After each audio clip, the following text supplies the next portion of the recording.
Minsan, kahit alam nating mali, pinipili pa din natin kung saan tayo magiging masaya.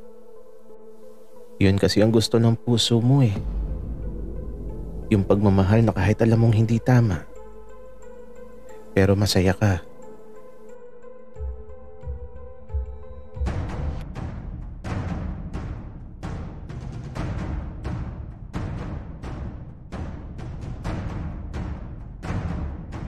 Kaibigan, huwag mong kalimutan mag-subscribe sa aming channel at huwag din kalimutan i-click ang notification bell at subscribe button. Subscribe na!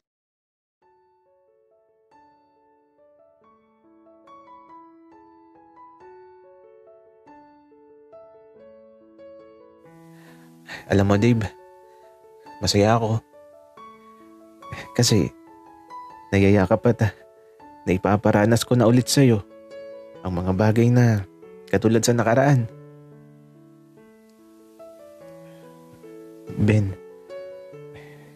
mali ito. Dave, bakit naman naging mali? Itinuloy lang naman natin yung nakaraan, di ba? Nagkalayo lang tayo, pero di pa natatapos doon ang lahat. Ben, ang hirap lang kasi ng sitwasyon ko. Okay, ganito na lang. Bukas pag uwi niya, sa kanya ka na ulit. At tapusin mo na ang lahat kung ano man ang meron kayo. Ben, hindi ganun kadali yung sinasabi mo. Siya ang naging sandalan ko ng mga panahong iniwan mo ako. Sorry na, Dave. Okay lang, Ben. Kasalanan ko din naman pero mali talaga to. Dave, hindi mali to. Naguguluhan ka lang, kaya naiisip mong mali ang lahat. Pero, pakinggan mo yung puso mo. Sino bang nilalaman yan?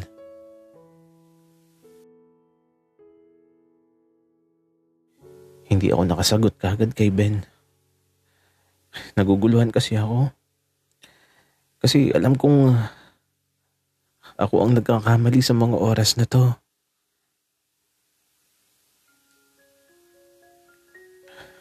Ben, hindi ko alam. Niyakap ako kaagad ni Ben nang sabihin kong hindi ko alam kung sino ba talaga ang nilalaman ng puso ko. Pero isa lang ang alam ko. Nagkakasala na ako sa isang taong alam kong minamahal ako.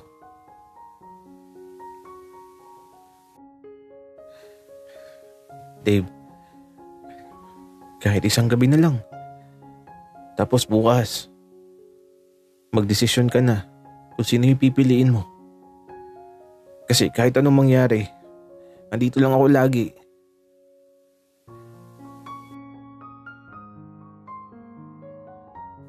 Alam kong may masasaktan sa dulo. Pero sino ba talagang dapat piliin ko? Sa pagsapit ng gabi, andito lang kami ni Ben sa dati naming silid. Nakahiga, tapos nagkukwentuhan. Pinag-uusapan lang namin ang nakaraan. Mga masasayang sandali sa nakalipas. Mga araw na lagi niya akong kinukulit. Na biglang nawala dahil sa mga nangyaring hindi inaasahan. Dave, baka huling gabi na natin to. Pwede bang gawin ko na yung mga gusto ko? Kasi kung bukas, di mo na ako piliin, magiging masaya pa din ako.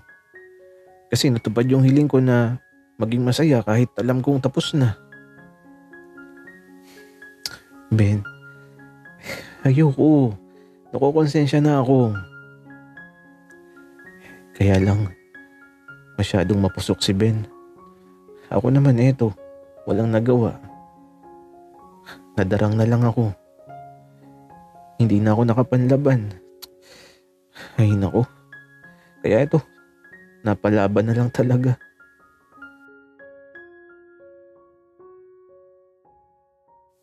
At matapos ang mga nagbabagang sandali, eto, nakahiga lang kami. Pagod tapos tulala sa liwanag ng bumbilya sa silid namin.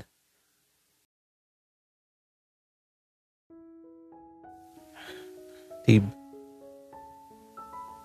pwede bang matulog tayo ng magkayakap? Okay lang, Ben. Pero bukas pakiusap. Huwag ka nang lalapit sa akin.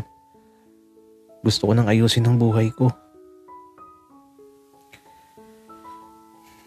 Kung yan ang magpapasaya sa'yo, Dave, wala na akong magagawa. Kakalimutan ko na lang siguro ang lahat. Ako din, Ben. Ibabaon ko na lang sa limot ang mga nangyari. Sa gabing to, magkayakap kaming natulog ni Ben. At mula sa mahimbing natulog namin, sana sa pagmulat ko ng mga mata ko, isang magandang umaga ang makita ko.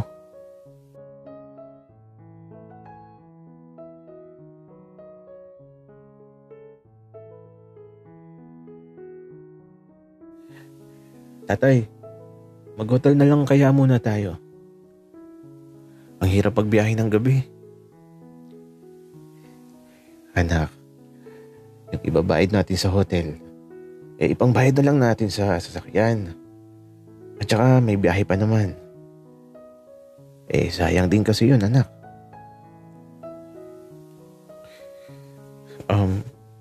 Sige po, tatay.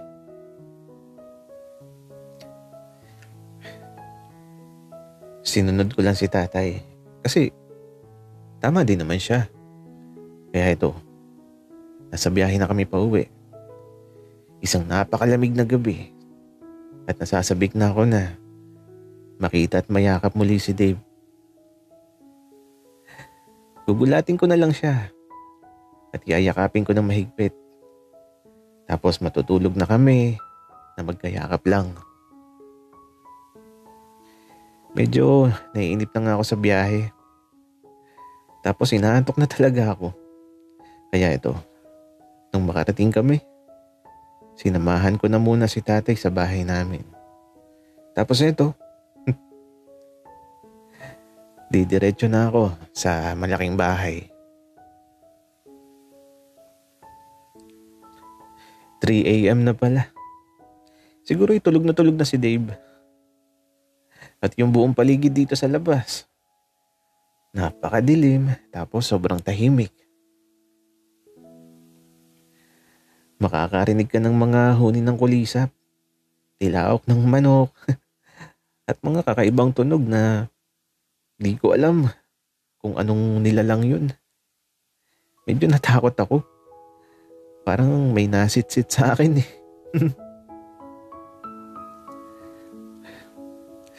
Kaya, eto, nagmadali na ako patungo sa malaking bahay. Kaya lang, nakalakang pintuan sa harapan. Kaya ito, sa likod ako nagtungo at aba, sakto. Bukas ang pinto.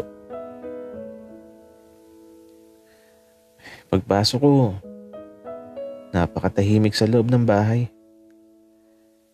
Tanging tunog ng kamay ng orasan ang maririnig mo.